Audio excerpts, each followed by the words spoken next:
Você acha que o Trump tem um bom marketing? Fantástico marketing. Assim, na verdade, o que vale tanto para o Trump quanto para o Bolsonaro e até para o Milley, que assim, claro, eles têm um bom marketing pessoal. Independente do marqueteiro que eles tenham, dos profissionais que eles tenham, etc., eles já têm uma imagem muito forte, pessoal, uma oratória que movimenta as pessoas, eles sabem falar, eles têm aquilo que a gente chama de o populismo conservador, que não é pejorativo esse populismo, é aquele de você falar mesmo para as massas, você conseguir se comunicar com um homem simples, com o trabalhador que é abandonado. Na verdade é isso. O trabalhador foi abandonado pela esquerda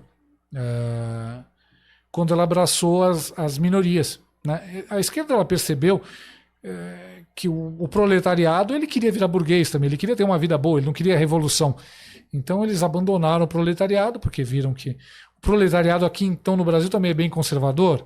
Ele reza para Nossa Senhora, ele não quer que a filha aborte, ele cria a filha engravida, o vagabundo vai embora, não tem problema. Vamos criar o meu netinho aqui, eu construa um puxadinho aqui do lado de casa, dá-se um jeito.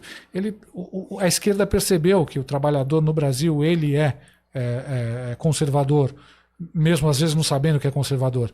Ele vai para a igreja, ele é evangélico muitas vezes, ele é contra o aborto, ele é contra as drogas, ele não quer saber de banheiro trans, ele não quer saber de cabelo vermelho, ele não quer saber de crianças tomando, né, bloqueadores hormonais.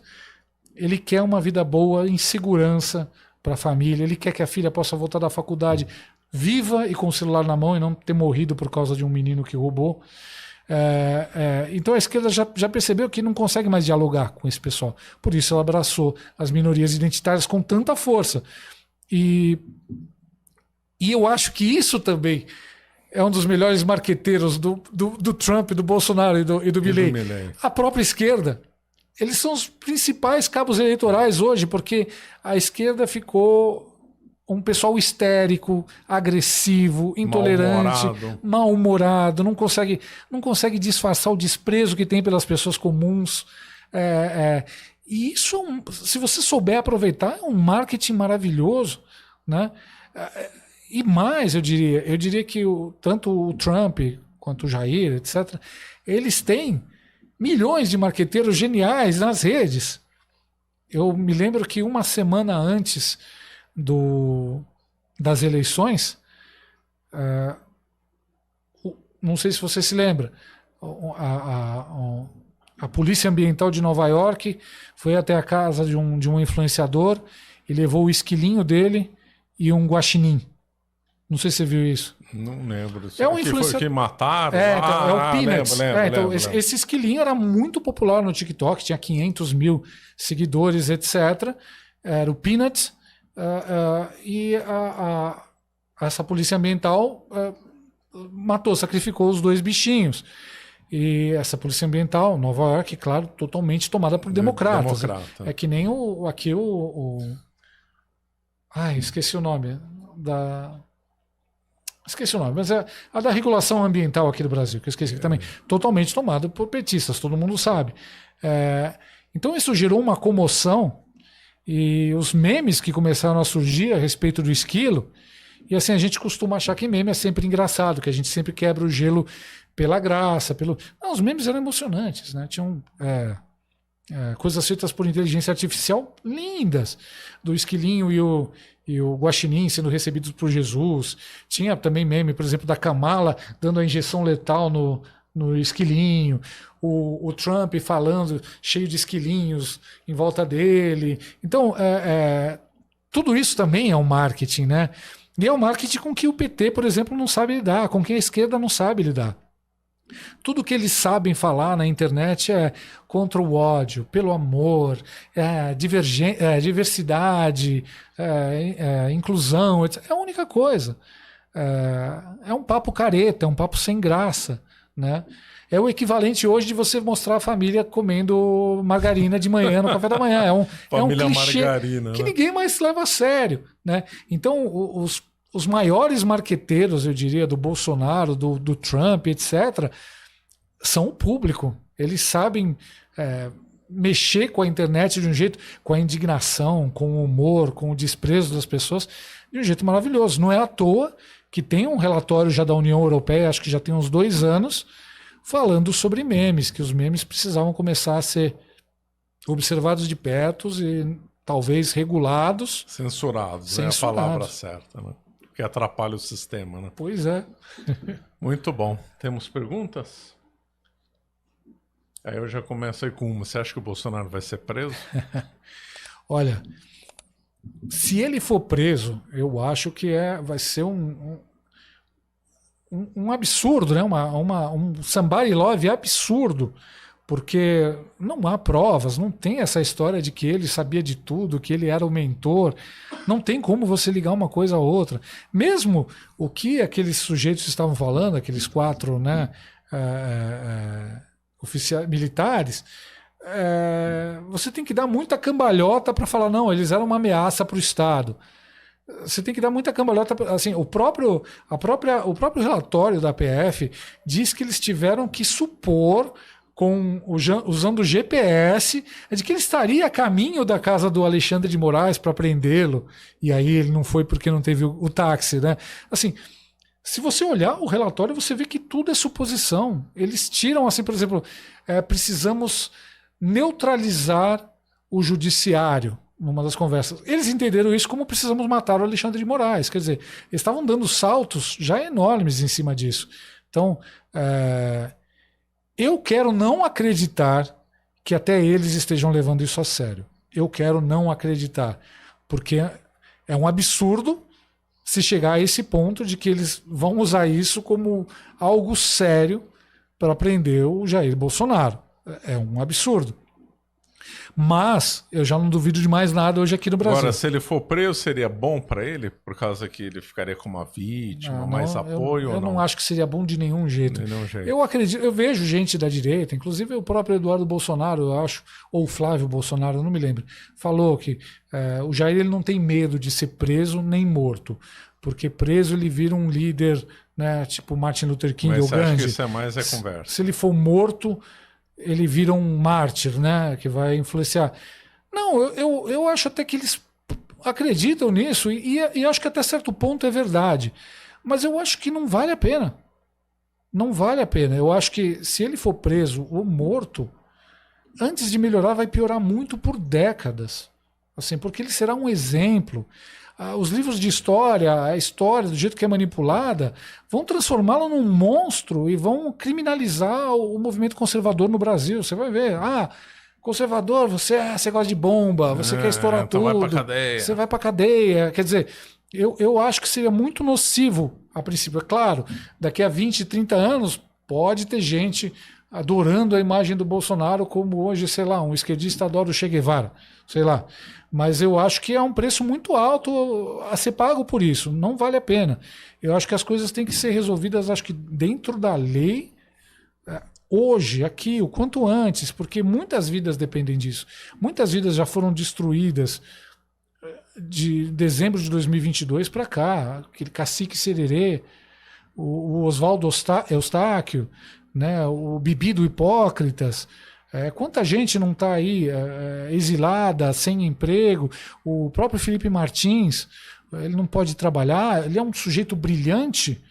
Eu me lembro que quando ele estava trabalhando no governo, ele ainda falou, eu tô aqui, olha, descascando abacaxi e eu ganharia muito mais no privado, né? Eu tive propostas, etc. Mas eu tô aqui porque eu acredito, porque eu quero. Então a gente vê o Felipe Martins agora, por exemplo, tendo que fazer vaquinha na internet para pagar as custas judiciais dele, para pagar tudo, porque ele não pode trabalhar, não pode usar o cérebro brilhante dele. Quer dizer, são muitas vidas sendo destruídas por uma injustiça. Mesmo aquela senhora que escreveu com batom na estátua, né? Não é só a vida dela, é a vida dos filhos, do marido, né? É muito triste. É muito triste. A gente não pode se dar o luxo de criar um ícone, um mártir, etc. A gente não tem tempo para isso. Se ele for preso, o que eu espero em Cristo que não seja, e espero em Cristo que até a PF e o atual regime falem, não, não vai ser preso, a gente só está destruindo a imagem dele. Espero que seja isso. Se ele for preso, as consequências vão ser muito graves. E também, um cara que é preso injustamente está errado. A gente não pode abaixar a cabeça para isso. Agora, o que eu acredito, o que eu quero acreditar, é que todo esse movimento é para eles terem digamos assim, uma defesa, um escudo para quando o Trump entrar. Eu acredito que eles perceberam que estava todo mundo falando, olha, vocês só prenderam velhinhas, donas de casa, com bolas de gude, estilingues, isso é um golpe de Estado, num domingo, tudo fechado. E aí eles falaram, bom, o Trump entrou, a gente precisa subir o nível da ameaça, dizer que não, corremos risco. Não eram velhinhas agora, eram militares profissionais, eram os kits armada. Pretos. Né? Então, talvez, o que eu acho, né? Eu não tenho nenhuma informação privilegiada, mas eu acho que eles criaram essa narrativa toda para se defender lá em janeiro e fevereiro, quando o Trump entrar querendo fazer sanções ao CPF. Eu não acredito que as primeiras sanções serão para o Brasil, não. Eu acredito que o CPF dos cidadãos que estão colaborando com a censura, etc., esses caras estão na mira. Eu acredito muito nisso. Eu acho que eles estão se protegendo assim. Então, vão ter esses reféns, esses escudos humanos, e falar, olha, não eram só velhinhas, não. Eram coisa violenta, a gente correu risco de vida. Eram profissionais, armados, etc., etc., para tentar equilibrar a narrativa. O fato de que essa narrativa saiu em pleno encontro do G20, para mim também não é uma coincidência. Se eu não me engano, havia um ou outro daqueles militares que estava inclusive trabalhando no G20. Eu me lembro de ter lido isso, talvez já tenha mudado essa história, mas se foi isso mesmo, poxa, havia um relatório de 800 páginas, ou seja, ele não foi feito durante o G20. Então vocês sabiam que esses caras iam estar no G20 e deixaram elementos tão perigosos ficarem próximos do Lula e de líderes mundiais, né? Algumas coisas não batem. Você acha que em 2026 o Lula é imbatível na eleição? Eu acho que tem muitas variáveis. Eu acho que ele deu uma jogada ontem para tentar ser imbatível, que é essa coisa de tirar o imposto até 5 mil. Até 5 mil, porque aí sobe a inflação, sobe o dólar, etc. Dane-se, olha, vocês têm 27% a mais aí para gastar. Né? Talvez seja onde ele vai focar sempre o discurso. Né? É claro que isso não vai consertar a inflação, não vai consertar o caos econômico, nem nada, mas talvez dê uma ilusão para o pobre. Ele também está aumentando, o governo aumentou os gastos assim com esses programas sociais. Então, assim, ele está pegando esse eleitorado que vive de programas sociais e está tentando pegar o cara que ganha até 5 mil reais para falar, olha, eu fiz uma coisa por vocês. E para isso a gente vai tentar tirar mais dinheiro de quem ganha mais. Só que é aquela velha história, quem ganha mais não é bobo. Você acha que ele vai ficar sentado esperando ser taxado? Não, ele vai mandar o dinheiro para fora, ou então ele vai para fora. Vai para fora, muda do país. Né? É que nem aconteceu na Argentina, né? Na Argentina do Hernandes, todo mundo foi para o Uruguai e para o Brasil, os empresários, etc., o pessoal que gera emprego. Agora estão voltando. Agora finalmente. Inclusive com o Uruguai, né? Se bem que o Uruguai é mais equilibrado, né? Entre um cara de esquerda e um de direita. Não faz muita diferença. Não muda muito. Mas